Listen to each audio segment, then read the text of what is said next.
Não tem essa divisão. Então, tem, mas existe também uma outra característica, mas não acontece sempre. Tá. Que a pessoa vai para um lugar como se fosse de fato um céu ou um local que é completamente diferente do que ela vivia aqui. Mas muito se interpreta como sendo um céu. A grama tem uma luminosidade, Ah, tá. há pessoas que ela conhece. Aquele filme do Robin Williams, Amor Além da Vida. Isso. Bem antigo, lembra? Bem antigo, ótimo filme. É tipo aquilo ali. Tá. Você vai num ambiente que você pode até se mesclar com aquele ambiente. Você pode mudar aquele ambiente. Só que não existe um céu. Aí entram vários pontos que a Kemi pode elucidar sobre como é a vida após a morte. Não é um céu igual para todo mundo? Não. Existem, na verdade, milhares de locais que a gente encontra nessas experiências de quase morte. Cada uma delas depende do padrão da pessoa, quer dizer, dos gostos dela, do nível de maturidade que ela tem. A gente pode entrar nesse ponto mais pra frente, mas assim, existe também essa entrada nesse local, chamaria-se céu. E um ponto que não acontece com todo mundo, para fechar aqui o que é o básico do EQM, é a pessoa ter ou não a opção dela voltar para a vida. Tem pessoas, a maioria dos casos da experiência de quase morte, ela não tem a opção de voltar. Ah, tá. Não é uma decisão dela. Não, inclusive eu digo que a frase mais dita, né, que é a seguinte, ó, não é sua hora, você tem que voltar. Aí a pessoa lá, sentindo um êxtase maravilhoso, encontrando com aquele parente que ele fala, não, eu não vou voltar. Ela fica ali relutante quando ela vê ela tá no corpo dela de novo. Mas tem casos que a pessoa pode escolher, ó, você quer voltar ou você quer ficar? E se ela escolher não voltar para a vida humana, ela não tá tirando a própria vida. Sei, não é uma... Até eu vi um pecado, termo, né? até eu vi um termo bem legal, o famoso arrasta para cima. Achei legal abreviar a vida. Deu uma arrasta para cima. E aí a pessoa ela pode escolher e não tá tudo certo. Qualquer escolha que ela fizer, quer voltar, tá tudo certo. Quer ficar aqui com a gente, tá tudo certo. E tem também Mas o só a contrário, a pessoa quer voltar e não pode voltar? Só eu não quero voltar e a pessoa, não, você morreu. Não. Aí que é legal o seu comentário, Vilar, pelo seguinte, porque a experiência de quase morte, ela é um fenômeno, primeiro, ela é universal. O que é universal? Não importa a raça, não importa a crença. O gênero, a época, nada. Todo mundo pode ter uma experiência de quase morte. Mas nem todo mundo tem. E o porquê disso nós não sabemos. Tem pessoas que passaram, às vezes, que mereciam ter uma experiência dessa para voltar sendo mais lúcido. Por quê? Uma hipótese que a gente tem é que certas pessoas, ela está desviada da missão de vida dela, do propósito de vida. Você admite que todo mundo vem na vida humana para fazer alguma coisa. Ninguém está aqui a passeio. Ninguém renasceu para ficar vendo aqui só Netflix ou só podcast, entendeu? O Paquito, eu não tenho certeza sobre isso, que ele tem um propósito na vida. Qual é o teu propósito, afinal? O propósito é o caos. Caos, tá vendo? Não tem um propósito. O propósito dele é causar caos. Já é uma razão. Já é uma razão, né? Matura ou imatura, eu não sei, mas já é um propósito. Exatamente. Então, quando a pessoa está muito desviada da rota, a EQM é meio que um chacoalhão. Ó, tipo, meu amigo, volta. Tanto nessa revisão, a pessoa fala, putz, o que eu tô errando? Minha vida tá descambando, uma coisa que eu não queria. Eu não queria que chegasse nesse ponto. Normalmente a pessoa muda a vida. Muda a vida dela. E aí ela volta com uma nova visão de mundo. Muitos até são ateus materialistas, falam, cara, não existe nada. Aí ela volta e fala, eu sei que existe vida após a morte, porque eu estava fora do meu corpo, eu encontrei fulano, eu vi minha vida passada, eu fiz isso, eu fiz aquilo. E é uma transformação profunda. Isso pode ser duradouro? Talvez sim, talvez não. Já vi um caso de um senhor inglês que ele tinha passado por 3 paradas cardíacas, 3 EQMs. E o pessoal perguntou, mas e aí, você mudou o seu comportamento? Ele, então, né, a vida é difícil, quer dizer, ele estava se enrolando ainda, né? Mas tem casos que a pessoa realmente ela transforma a vida dela. Em alguns casos também, a minoria mais acontece, e depois que ela volta da EQM, ela começa a manifestar algum tipo de fenômeno que a gente fala de parapsiquismo. Uma clarividência, uma telepatia, que não tinha nada antes da experiência de quase morte. Mas depois aquilo começa a surgir. Como se abrisse alguma coisa. Abrisse um canal, abrisse uma forma dela se manifestar. Então pessoas voltam transformadas pelo que elas vivenciaram e pelo que elas puderam, vamos dizer assim, entender que a vida dela estava errada. Mas como eu falei, nem todo mundo tem oportunidade de passar por uma EQM. Pessoas maravilhosas, às vezes, acabam não tendo isso. Agora, detalhe. Alguém pode falar assim, então EQM é uma experiência sempre boa? Não necessariamente. Existe uma minoria que não se sabe o percentual de pessoas que passam para a chamada EQM negativa.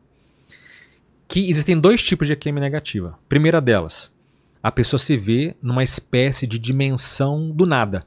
Ela se vê num lugar totalmente escuro, como se fosse um universo sem estrelas, vazio, um tédio absoluto, E aquilo dá uma sensação de aflição gigantesca nela.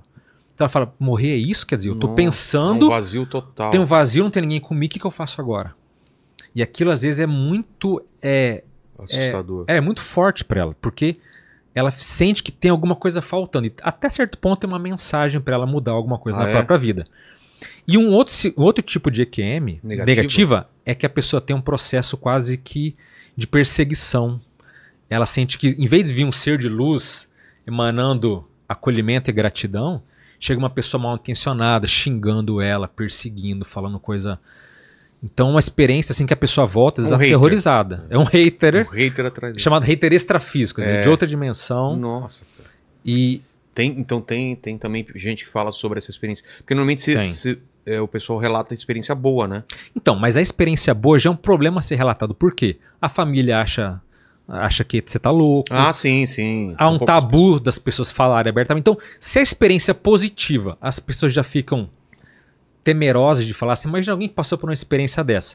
Eu vou ser julgado, que eu sou uma má pessoa, que eu tô fazendo... Então, a pessoa sabe que tem relatos, mas não se sabe quantos. Estima-se que fica em torno de 15% sejam experiências negativas, que a pessoa, às vezes, ela é assustada do começo ao fim, sabe? E às vezes até com cenas de inferno, de fogo, coisas assim pavorosas. E também tem experiências mistas, que geralmente começam sendo negativas, mas depois chega um ser de luz, resgata ela e leva para um local bom, alguma coisa que ela possa entender ou ter uma certa mensagem, entende? Então, a EQM ela tem essas variantes de poder mexer com a pessoa de diversas formas. Mas tudo é recado, nada é por acaso. Sempre tem uma mensagem. Sempre tem uma mensagem, sempre tem um fundo para a pessoa mudar alguma coisa, melhorar na própria vida dela. E a EQM ela acaba causando diversos, vamos dizer assim, entre aspas, problemas.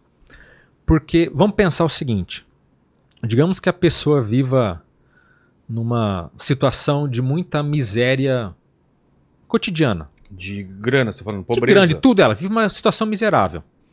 Aí, de repente, do nada, alguém pega ela de jatinho e leva ela para as Maldivas, lá para Bora Bora, sei lá, um paraíso desse. E fala, olha a realidade que tem aqui. E mostra computador, mostra celular, mostra uma realidade que ela fala, cara, que impressionante, não quero voltar nunca mais para minha vida. Aí ela volta para a vida dela. Muitas vezes, a EQM é isso, a pessoa tem uma expansão, fala, nossa, a vida é tão profunda, ela é tão incrível, e de repente ela volta, fala, pô, parece que aqui perdeu um pouco o sabor da vida, sabe? Aqui parece que é tudo muito pobre. Então, a vida não é que ela fica sem graça, mas você percebe que tem uma realidade maior que você não pode acessar naquele momento, né? E existem também complicações. Por quê? Quando a gente fala de experiência de quase morte, veja, essa pergunta, o que existe após a morte? Ela é antiga. Total. Aí o pessoal sempre fala assim, não, mas ninguém vai saber disso, porque ninguém nunca voltou da morte para contar. Aí a gente bate e fala, opa... Tem uma galera aí que... Pera aí, não é bem assim que funciona. Existem pessoas que voltaram da morte. O que elas falaram? Basicamente isso. Nem todo mundo passa pelo túnel de luz. Nem todo mundo passa... A revisão da vida é mais comum, mas nem todo mundo passa por isso. Nem todo mundo encontra um parente. Mas só o fato da pessoa sair fora do corpo, ter uma experiência transcendente, isso já muda completamente a noção do que ela tem da realidade. E alguém pode pensar, mas não é sonho? Não é alucinação? Delírio, Quem passa por uma experiência dessa diz, olha, foi a coisa mais real que me aconteceu na vida. A coisa mais real.